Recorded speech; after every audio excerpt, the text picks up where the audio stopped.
En este trabajo vamos a hablar de la caracterización de las pruebas de resonancia magnética funcional e intervencionista. Vale, primero vamos a empezar con el índice. Tenemos 9 puntos donde hablaremos de las indicaciones médicas de estudios mediante resonancia magnética, diversos estudios, caracterización de los equipos de resonancia magnética y limitaciones para el desarrollo de las técnicas, ventajas de la resonancia magnética frente a otras técnicas, que sí que emplean radiaciones ionizantes, flujos en resonancia magnética, técnicas que no emplean medio de contraste, diversos estudios, secuencias, estudios del corazón por resonancia magnética, espectroscopia por resonancia magnética, que veremos la difusión y la perfusión, intervención y terapia por resonancia magnética y otras aplicaciones de resonancia magnética. Vale, en el punto 1 vamos a hablar de las indicaciones médicas de estudios mediante resonancia magnética. Las pruebas de resonancia daban mejores resultados a la hora de estudiar el sistema musculoesquelético y el sistema nervioso, por la capacidad de resolución de contraste que tenemos en las partes blandas. En el sistema nervioso central se suele emplear en la resonancia magnética para detectar y caracterizar patologías en la cavidad craneal y en la médula espinal. Los tipos de enfermedades y demás que encontramos en este caso son tumores y metástasis tumorales, la enfermedad desmielinizante, las demencias, la epilepsia y los trastornos de memoria y la sordera neurosensorial. Cardiovasculares. Tenemos estudios morfológicos y funcionales de miocardio hipertróficos, de cardiopatías congénitas y de tumores cardíacos. Luego también tenemos valoración de la función cardíaca tras un infarto de miocardio y un estudio de estrés con dobutamina. Después tenemos la otorrinolaringología, donde aquí tenemos estudios tumorales donde podemos encontrar tumores en el vértice pulmonar, en tejidos blandos, médula ósea, oído medio, laringe y en ciertas estructuras óseas. Tenemos el sistema musculoesquelético. A ver, la resonancia ofrece gran resolución de contraste en partes blandas y en caso de los huesos permite diagnosticar lesiones articulares, contusiones óseas o fracturas ocultas, pero la resonancia no puede ir más allá. En el caso de patologías óseas las podemos encontrar en los músculos, en las articulaciones, en los tendones, en los nervios, en el cartílago iliano, en la fascia y en la grasa. Características de los equipos de resonancia magnética. Equipos de imágenes permanentes. Principales ventajas. No requieren consumo eléctrico. Ocupan poco espacio y son abiertos. Las limitaciones. Bajo campo magnético y se emplean para estudios de articulaciones de las extremidades. Y los electroimanes. La ventaja, consiguen un campo magnético de mayor intensidad y más homogéneo. Y la principal limitación, el mantenimiento es más costoso y más peligroso. Tema 6, resonancia, punto 2, parte 2. Las limitaciones basadas principalmente en la seguridad. Las mejores imágenes se tomarán con campos magnéticos mayores, pero no deben sobrepasar los 3 teslas. Los pulsos de radiofrecuencia emitidos reaccionan con los tejidos depositando energía sobre ellos. Luego, las limitaciones relacionadas con la tecnología. Las antenas no son capaces de recibir las señales de pulso muy pequeños. Al aumentar el campo magnético principal se pierde homogeneidad y la aparición de artefactos debido a la susceptibilidad al aumentar la magnitud del campo magnético. En el punto 3 hablamos de las ventajas de la resonancia magnética. La principal ventaja es que no tiene radiaciones ionizantes, no deberían causar daño sobre el paciente, no se obtienen imágenes de las partes blandas del cuerpo con una gran cantidad de resolución de contraste. Se pueden hacer estudios funcionales y estudios vasculares sin necesidad de emplear medios de contraste. Y los medios de contraste que se emplean producen menor cantidad de reacciones adversas. En resonancia magnética, angiografía. El tiempo que entre el pulso excitador y el pulso refasador es muy largo. Los protones que fueron excitados por el primer pulso, cuando llega el segundo, ya no están, porque el flujo sanguíneo los ha desplazado y por eso los vasos sanguíneos se ven más oscuros. También se emplean secuencias ecogradientes. Los vasos sanguíneos aparecen intensificados en secuencias potenciadas en T2.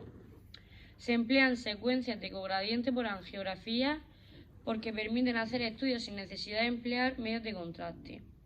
Cuando se empiezan a realizar estudios de angiografía por resonancia magnética, se clasifican en secuencias de sangre negra o blanca, pero actualmente se clasifican en pruebas de contraste y pruebas sin contraste. Las imágenes que se obtienen en angiografía son de bastante calidad, pero las que se obtienen en angiografía por tomografía computarizada siempre se verán mejor.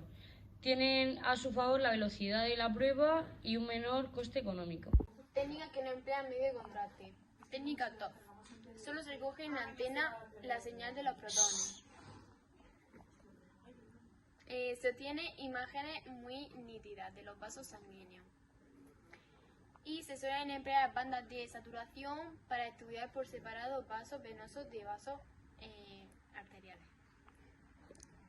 Dentro de esta técnica hay dos tipos, TOF 2D y TOF 3D. La 2D.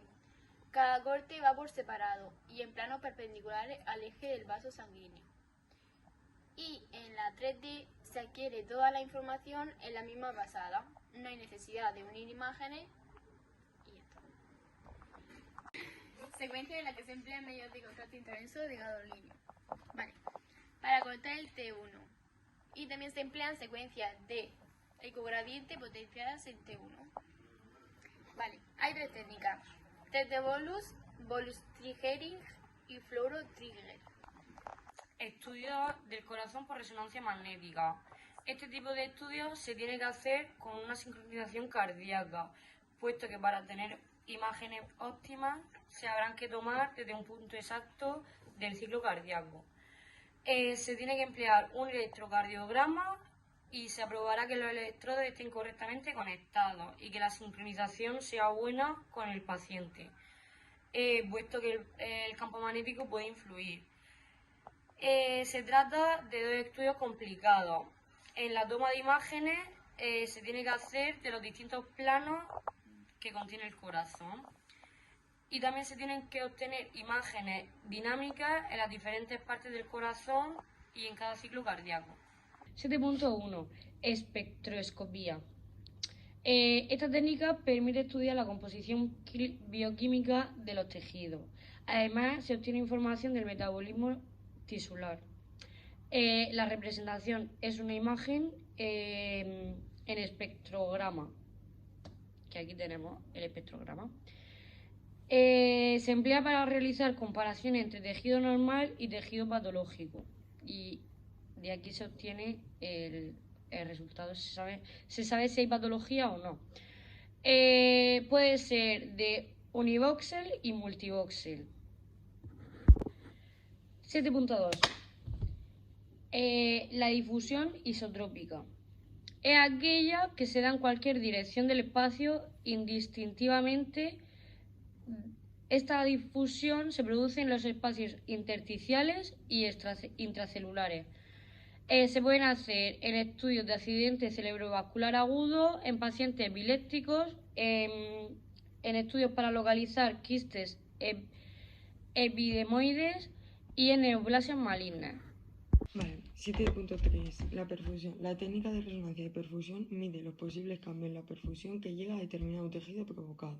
Se emplean medios de contraste basados en gadolinio y se pueden obtener datos del flujo sanguíneo encefálico. También encontramos ciertas patologías como el ictus cerebral, intervención quirúrgica en neoplasia encefálica y patología isquémica cardíaca. En el 7.4 vamos a hablar de la resonancia de actividad cerebral. Para estudiar la actividad de distintas zonas cerebrales dependen de funciones motoras y sensorial del cuerpo. Se analiza la concentración de hemoglobina oxigenada. Necesita que una determinada zona del cerebro esté activa, aumentando su metabolismo y por consiguiente la demanda de oxígeno al organismo. Luego se combinan distintas fases donde se estimula al paciente con otras donde se le deja reposar.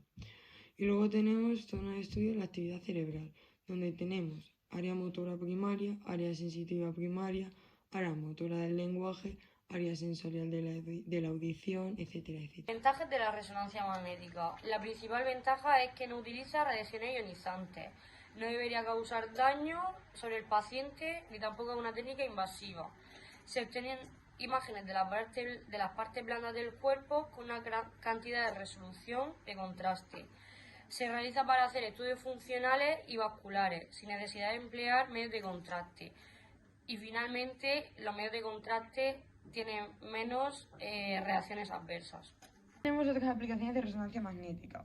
La resonancia magnética se puede utilizar para la realización de esta prueba por todo el cuerpo para analizar a pacientes con cáncer o realizar estudios de vasos sanguíneos.